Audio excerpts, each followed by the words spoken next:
નમસ્કાર વિદ્યાર્થી મિત્રો. તો આજે આપણે માનવ સ્વાસ્થ્ય અને રોગોનું લાસ્ટ લેક્ચર લઈ રહ્યા છે. એમાં જે પણ કંઈ બાકી ટોપિક છે બધા કવર થઈ જશે આજના લેક્ચરમાં. તો એક ટોપિક બાકી હતો લસિકા અંગો, બરાબર. જેમ આપણું રુધિર પરિવહન તંત્ર એક આખું તંત્ર છે, એવી રીતે લસિકા પરિવહન તંત્ર છે, બરાબર. રુધિર જેવું જ એક લસિકા આવે છે જેમાં રુધિર કરતાં રક્તકણોની અમાઉન્ટ એકદમ ઓછી હોય છે, બરાબર. રક્તકણો નહીં જેવા 1% જ હોય છે. 99% તો લસિકા કોષો જ હશે. એટલે રુધિર જેવું છે, રુધિર કરતાં ઓછા પ્રોટીન છે, રુધિર કરતાં ઓછા રક્તકણો છે, બરાબર. અને 99% કોષો તો કયા છે? લસિકા કોષો છે. તો એના કયા કયા અંગો આવે છે અને એમાંથી MCQ માટે કયા પ્રશ્નો ઇમ્પોર્ટન્ટ છે એ જોઈએ છે આપણે. લસિકા અંગો, બરાબર. તો લસિકા અંગોને આપણે પહેલાં 2 પાર્ટમાં ડિવાઈડ કરીશું. એક તો પ્રાઇમરી લસિકા અંગો અને બીજા આવે છે દ્વિતીયક લસિકા અંગો, બરાબર. પ્રાથમિક લસિકા અંગો અને દ્વિતીયક લસિકા અંગો. પ્રાથમિક લસિકા અંગો કોને કહીશું આપણે? કે જ્યાં લસિકા કોષો સર્જાશે, લસિકા કોષો બનશે અને ત્યાં પરિપક્વ બનશે, બરાબર. એને આપણે કહીશું પ્રાથમિક લસિકા અંગો. આપણે જોઈ ગયા હતા બી લસિકા કોષો અને ટી લસિકા કોષો, બરાબર. તો 2 પ્રાથમિક લસિકા અંગો છે. એક છે અસ્થિ મજ્જા અને બીજું છે થાઇમસ, બરાબર. આ પરીક્ષામાં પ્રશ્ન પૂછી શકે છે કે પ્રાથમિક લસિકા અંગો કયા કયા છે. તો 2 આવશે, અસ્થિ મજ્જા અને થાઇમસ, બરાબર. એવી રીતે દ્વિતીયક લસિકા અંગો આવે છે, આપણે જોઈએ છીએ પછી કયા છે. તો પ્રાથમિક લસિકા અંગો કોને કહીશું? એવા લસિકા અંગો કે જ્યાં લસિકા કોષો સર્જાશે અને પરિપક્વ બનશે. તો પ્રાથમિક લસિકા અંગો, તો એમાં એક આવશે અસ્થિ મજ્જા, બીજું છે થાઇમસ. તો થાઇમસ શરીરમાં કઈ જગ્યાએ આવે છે? તો હૃદયની નજીક, છાતીનું જે વચ્ચેવાળું હાડકું છે ને, તમે સ્પર્શો તો દેખાશે. તો એ હાડકાની નીચેની ભાગે. હવે આ પરીક્ષામાં પ્રશ્ન કઈ રીતે પૂછાય છે કે એવું કયું લસિકા અંગ છે કે જે ઉંમર વધવાની સાથે નાનું થાય છે કદમાં, બરાબર. તો જ્યારે બાળક જન્મે છે ને તો થાઇમસનું કદ સૌથી મોટું હોય છે. જેમ મોટું થતું જાય બાળક, એમ કિશોરાવસ્થાએ પહોંચશે ત્યારે થાઇમસનું કદ સૌથી નાનું હશે. તો મતલબ શરીરમાં એક જ એવું અંગ છે જે ઉંમર સાથે નાનું થતું જાય છે. તો પરીક્ષામાં પ્રશ્ન પૂછાયો છે તો એનો જવાબ આવશે થાઇમસ, બરાબર. એ રીતે દ્વિતીયક લસિકા અંગો.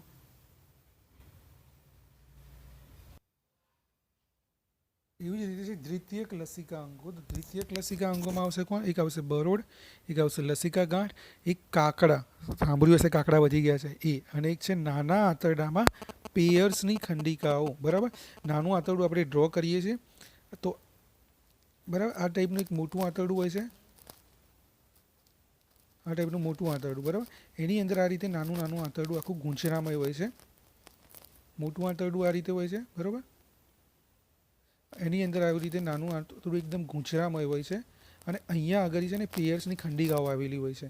તેને આપણે કહીશું નાના આંતરડામાં આવેલી પેયર્સની ખંડિકાઓ. તો દ્વિતીયક લસિકા અંગો એટલે એવા અંગો કે જ્યાં એન્ટીજન એટલે બહારનો કોઈ પણ પદાર્થ, બરાબર. આપણા શરીરની બહારનો કોઈ પણ, જ્યારે કે પ્રોટીન છે કે કાર્બોહાઈડ્રેટ જે બહારથી શરીરમાં પ્રવેશે, જીવાણુ, એ બધા કહીશું આપણે એન્ટીજન. તો દ્વિતીયક લસિકા અંગો એવી જગ્યાએ છે કે જ્યાં એન્ટીજનને એન્ટીબોડી સાથેની પ્રક્રિયા માટેનું સ્થાન પૂરું પાડે છે. તો એના દ્વિતીયક લસિકા અંગોમાં આવશે બરોડ, લસિકા ગાંઠ, કાકડા અને નાના આંતરડાના પેયર્સની ખંડિકાઓ. હવે બરોડ છે, બરોડનું કદ કેટલું આવશે? વટાણાના મોટા દાણા જેટલું. બરોડમાંથી આ પ્રશ્ન પૂછાય છે કે એ ઇરિથ્રોસાઇટનું સંગ્રહ સ્થાન છે. ઇરિથ્રોસાઇટ એટલે રક્તકણો, બહુ બધા રક્તકણોનું સંગ્રહ સ્થાન શું આવશે? બરોડ, બરોબર. કાં તો ઇરિથ્રોસાઇટનું કબ્રસ્તાન બી બોલી શકાય કે ઇરિથ્રોસાઇટ જ્યારે 120 દિવસ એમના લાઈફ સ્પાન પૂરો કરીને આ જગ્યાએ એ નાશ પામશે. તો ઇરિથ્રોસાઇટનું કબ્રસ્તાન બી આવશે બરોડ. પછી લસિકા ગાંઠો કે જે સૂક્ષ્મજીવોને પકડી રાખશે, બરાબર, આગળ જવા નહીં દે. પછી નાના આંતરડામાં પ્રેયર્સ ની ખંડિકાઓ. એમાંથી પરીક્ષામાં પૂછાયો પ્રશ્ન એ છે કે 50% કદ એ આ નાના આંતરડાની પેયર્સની ખંડિકાઓએ રોકેલું છે, બરાબર. આપણે લસિકા અંગો ભણ્યા, અસ્થિ મજ્જા, થાઇમસ, બરોડ, લસિકા ગાંઠ, કાકડા અને નાના આંતરડાના પેયર્સની ખંડિકાઓ. એમાં 50% તો શું છે? નાના આંતરડાના પેયર્સની ખંડિકાઓ જ છે. અને એની અંદર શ્લેષ્મ હોય છે. શ્લેષ્મના લીધે સૂક્ષ્મજીવો આગળ જઈ શકતા નથી. હવે આમાંથી પરીક્ષામાં પૂછાયા MCQ કયા કયા છે? એક તો થાઇમસ, ઉંમર વધવાની સાથે એનું કદ ઘટતું જાય છે એ. બરોડ તો ઇરિથ્રોસાઇટનું સંગ્રહ સ્થાન અને 50%, બરાબર. તો શ્લેષ્મ સંકલિત લસિકા પેશી, બરાબર, MALT, મ્યુકોઝલ એસોસિએટેડ લિમ્ફોઇડ ટિશ્યુ, બરાબર. આને એવું કહે છે, MALT બી કહેવાય, યા તો શ્લેષ્મ સંકલિત લસિકા પેશી. કેટલી છે? 50%. કઈ જગ્યાએ આવેલી છે? નાના આંતરડામાં. ચલો અહીં યાદ રહેશે આટલું. યાદ રાખવા જેટલા પ્રશ્નો. કયા કયા પ્રાથમિક લસિકાંગો છે? તો 2 અસ્થિમજ્જા અને થાઇમસ. દ્વિતીયક લસિકાંગોમાં આવશે 4 બરોડ, લસિકા ગાંઠ, કાંકરા અને નાના આંતરડાના પિયર્સની ખંડિકાઓ. થાઇમસ, તો થાઇમસનું સ્થાન કઈ જગ્યાએ આવેલું છે? હૃદયની નજીક, છાતીના હાડકાની પાછળ, ઉંમર વધવાની સાથે કદ ઘટતું જાય છે. બરોડ તો રક્તકણોનું સંગ્રહ સ્થાન છે, યા તો રક્તકણોનું કબ્રસ્તાન બી કહી શકાય. અને નાના આંતરડાના પિયર્સની ખંડિકાઓમાં કોણ આવેલું છે? શ્લેષ્મ સંકલિત લસિકા પેશી, જે 50% જેટલી કુલ લસિકાંગોના 50% જેટલી તો શું છે? શ્લેષ્મ સંકલિત લસિકા પેશી છે. ચલો આટલું ક્લિયર હશે લસિકાંગોમાં. હવે આપણે એક બીજો રોગ જોઈ રહ્યા છીએ, જે રોગ કોના દ્વારા થાય છે? તો પ્રજીવ. આજે આપણે જે બી રોગ જોઈ રહ્યા છીએ બધા પ્રજીવ સાથે થશે. પ્રજીવવાળા રોગ આપણા બધા બાકી છે. આપણે જેટલા બી રોગ જોયા ફરી રિપીટ કરી લઉં. જીવાણુથી થતા રોગ આપણે 2 ભણ્યા છીએ, એક છે ટાઇફોઇડ અને એક છે ન્યુમોનિયા. વિષાણુથી થતા રોગ બી 2 જોયા છે આપણે, એક છે શરદી અને એક છે એઇડ્સ. બરાબર. એવી જ રીતે પ્રજીવથી થતા રોગ તમારા સિલેબસમાં 3 છે. કયા કયા છે? એક તો અમીબિયાસિસ કે અમીબિયા મરડો. બરાબર. પ્રજીવનું નામ શું છે? Entamoeba histolytica. બરાબર, યાદ રાખવાનું છે. રોગનું નામ શું છે? અમીબિયાસિસ કે અમીબિયા મરડો. પ્રજીવનું નામ છે એન્ટ અમીબા હિસ્ટોલિયાસિસ. હવે મરડો મતલબ એક ટાઈપના ઝાડા જેવું. તો જ્યારે ઝાડા જાય ત્યારે જેટલા બી લક્ષણો હશે એ બધા લક્ષણો આ રોગમાં જોવા મળે. પેટમાં દુખતું હોય છે, બરાબર, કબજિયાત થઈ જાય, રુધિરમાં ગાંઠો જોવા મળશે અને મરમાં અતિશ્લેષ્મ, બરાબર, ચીકણું મર થશે. પછી જેનો ફેલાવો કોણ કરશે? ઘરની માખીઓ થશે. પછી એસ્કેરિયાસિસ, રોગનું નામ શું છે? એસ્કેરિયાસિસ. પ્રજીવનું નામ શું છે? આંત્રમાર્ગના પરોપજીવીઓ. બરાબર. એના લક્ષણો છે આંતરિક આંતસ્ત્રાવ, સ્નાયુમાં દુખાવો રહેશે, તાવ, એનિમિયા મેં આગળ કીધું તો એનિમિયા કોને કહીશું આપણે? જ્યારે રુધિરમાં રક્તકણોનું પ્રમાણ ઘટી જાય એને કહેવાય એનિમિયા. અને આંતરમાર્ગનો સોજો. હવે જ્યારે આ એસ્કેરિયાસિસ વાળો દર્દી છે કે પેશન્ટ છે, જ્યારે ટોયલેટ જશે, બરાબર, તો એના મરમાં કોણ હશે? પરોપજીવીઓના ઈંડા હશે. એ ઈંડા જ્યારે કોઈ હેલ્ધી પર્સન કે તંદુરસ્ત વ્યક્તિના સંપર્કમાં આવશે તો તંદુરસ્ત વ્યક્તિને શું થઈ જશે? એસ્કેરિયાસિસ. બરાબર, એકદમ સિમ્પલ છે. ખાલી પ્રજીવોના નામ યાદ રાખશો તો બહુ થઈ ગયું છે. અમીબિયાસિસ કે અમીબિયા મરડો, પ્રજીવનું નામ શું છે? એન્ટ અમીબિયા હિસ્ટોલાઇટિકા. હવે એક છે મેલેરિયા. મેલેરિયા બી પ્રજીવથી થતો રોગ છે, પણ એનો ફેલાવો કોણ કરે છે? તો માદા એનોફિલિસ મચ્છર. બરાબર. મલેરિયાના રોગનો ફેલાવો કોણ કરે છે? માદા એનોફિલિસ મચ્છર. આપણે ગઈકાલે 3-4 ક્વેશ્ચન જોયા હતા સ્પેશિયલ MCQ માટે. બરાબર. તો એ કઈ માછલી છે જે મચ્છરોના ઈંડા ખાઈ જશે? ગેમ્બુઝિયા, યાદ આવે તો. પછી હિપેટાઇટિસ બી નામની રસી શેમાંથી બનાવવામાં આવે છે? એવો બી એક પ્રશ્ન જોયો તો. બરોબર. હિપેટાઇટિસ બી નામની રસી યીસ્ટમાંથી બનાવવામાં આવે છે. ચલો, તો મલેરિયા છે તો મલેરિયાનો ફેલાવો કરશે માદા એનોફિલિસ મચ્છર. મલેરિયા માટે જવાબદાર કોણ છે? તો પ્રજીવ છે. પ્રજીવનું નામ શું છે? પ્લાઝ્મોડિયમ. હવે 3 ટાઈપના પ્રજીવ હોય છે પ્લાઝ્મોડિયમ. બરાબર. તો 3 ટાઈપના મેલેરિયા બી આવે છે. તો પ્લાઝ્મોડિયમ વાઇવેક્સ, પ્લાઝ્મોડિયમ મેલેરિયા અને પ્લાઝ્મોડિયમ ફાલ્સીપેરમ. એમાંથી સૌથી વધારે ઝેરી કયું છે? Plasmodium falciparum. ફરી ફેલાવો કોણ કરશે? જ્યારે મચ્છર આપણને કરડે છે તો મચ્છર આ પ્લાઝ્મોડિયમ વાઇવેક્સ કે પ્લાઝ્મોડિયમ મેલેરિયા કે પ્લાઝ્મોડિયમ ફાલ્સીપેરમ આપણા શરીરમાં દાખલ કરે છે, એના પ્રજીવો. એના લીધે આપણને રોગ થશે. તો આમાં 2 ટાઈપના વાહકો જોઈએ. તો પ્રથમ વાહક કોણ છે? મનુષ્ય. જ્યારે મચ્છર મનુષ્યને કરડશે, બરાબર, બચકું ભરશે એના, તો મચ્છર શું કરે છે? થોડું રુધિર ચૂસશે તો એમાં કાણું પાડે છે, મતલબ સ્કિનમાં. તો સ્કિનમાં કાણું પાડીને આપણા શરીરમાં શું દાખલ કરે છે? સ્પોરોઝોઇટ. બરાબર. પરીક્ષામાં પૂછી શકે સૌથી પહેલાં મનુષ્યના શરીરમાં કે સૌથી પહેલાં ઇન્ફેક્ટિવ સ્ટેજમાં મનુષ્યના શરીરમાં કોણ દાખલ થાય છે? સ્પોરોઝોઇટ. પ્રથમ વાહક કોણ છે? મનુષ્ય. બરાબર. હવે જ્યારે સ્પોરોઝોઇટ પ્લાઝ્મોડિયમનું એક સ્વરૂપ છે, શું છે? સ્પોરોઝોઇટ. બરાબર. હવે જ્યારે સ્પોરોઝોઇટ મનુષ્યના શરીરમાં દાખલ થશે, બરાબર, તો રુધિર બાદ ક્યાં પહોંચી જશે? યકૃતમાં. બરાબર. તો સૌથી પહેલાં ક્યાં જશે? યકૃતમાં. તો યકૃતમાં એ દેખો અલિંગી પ્રજનન બધું શેમાં થશે? આ પ્લાઝ્મોડિયમ વાઇવેક્સનું કે ફાલ્સીપેરમનું અલિંગી પ્રજનન થશે મનુષ્યમાં, લિંગી પ્રજનન થશે મચ્છરમાં. યાદ રાખજો, આ બી પ્રશ્ન પૂછાય છે કે પ્લાઝ્મોડિયમ ફાલ્સીપેરમનું લિંગી પ્રજનન ક્યાં થશે? મચ્છરમાં. તમે અત્યારે અલિંગી પ્રજનન યાદ રાખો. અલિંગી પ્રજનન ક્યાં થશે?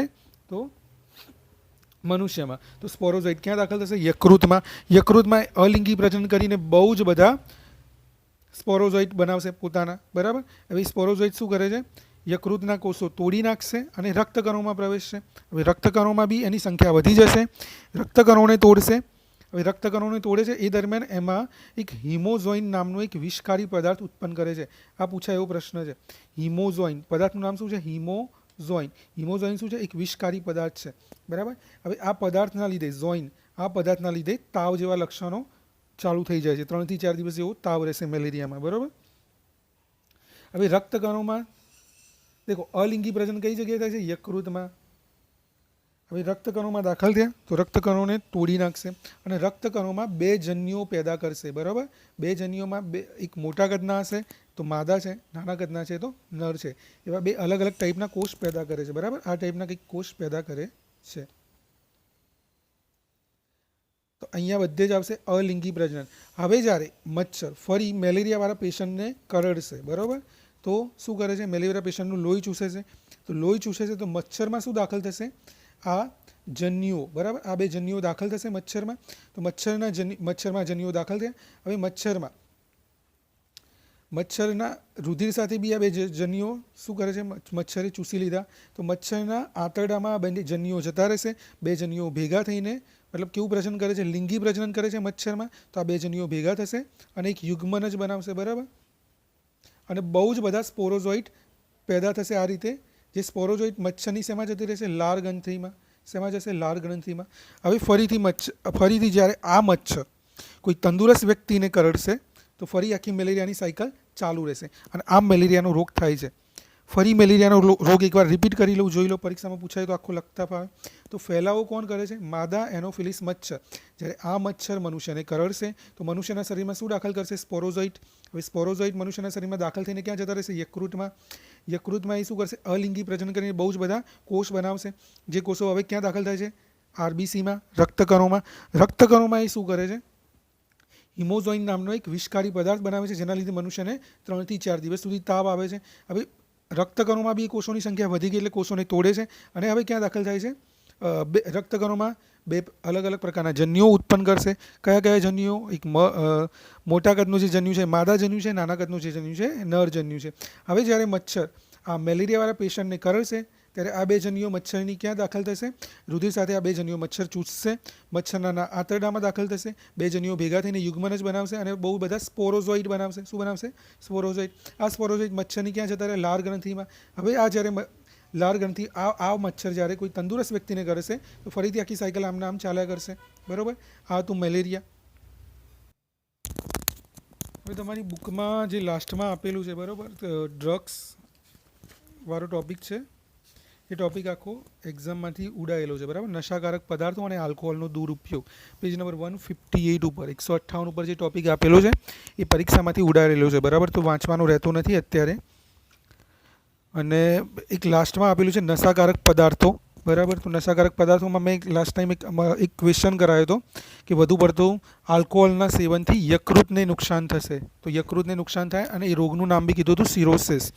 પછી જ્યારે કોઈ વ્યક્તિને બહુ નશો થઈ જાય છે તો એને અટકાવવાના ઉપાયોને નિયંત્રણ કઈ રીતે કરીએ કાંઈ 162 ઉપર છે, જેનો કોઈ એટલો બધો exam point of view important નથી, તો બી આપણે જોઈ લઈએ કે એના પોઈન્ટ્સ કયા છે. તમે જોઈ લેજો, એને એકવાર વાંચી લેજો. તો એના પોઈન્ટ્સ એ છે કે સમવયસ્કોના બિનજરૂરી દબાણથી દૂર રહેવું, બરાબર. બીજું છે શિક્ષણ અને પરામર્શથી દૂર રાખી શકાય વ્યસનથી. માતા પિતાઓની મદદ લેવાની. એકવાર કોઈ વ્યસન થઈ જાય છે તો માતા પિતા અને શિક્ષકોની મદદ લેવાની છે. પછી ભયજનક સંકેતો તરફ દ્રષ્ટિ. આલ્કોહોલનું સેવન કરશો તો તમે કેવા પરિણામ આવી શકે છે એ જોઈ લેવાનું. અને વ્યાવસાયિક અને આરોગ્ય વિષયક સલાહ લેવી. આ બધા પોઈન્ટ આપ્યા છે, એકવાર વાંચી લેજો. તો અહીંયા આપણું 8મું ચેપ્ટર બી પતી જાય છે. અત્યારે આપણે 11મું અને 8મું પતાવી દીધું છે ચેપ્ટર.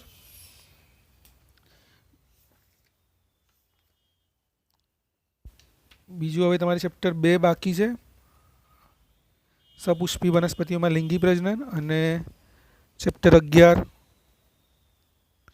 ભણવા જેવા. બાકી ચેપ્ટર 15 છે જૈવ વિવિધતા અને સંરક્ષણ, બરાબર. એ વાંચીને બી આપણે એવું ચેપ્ટર છે, તો જોડે જોતા રહેજો.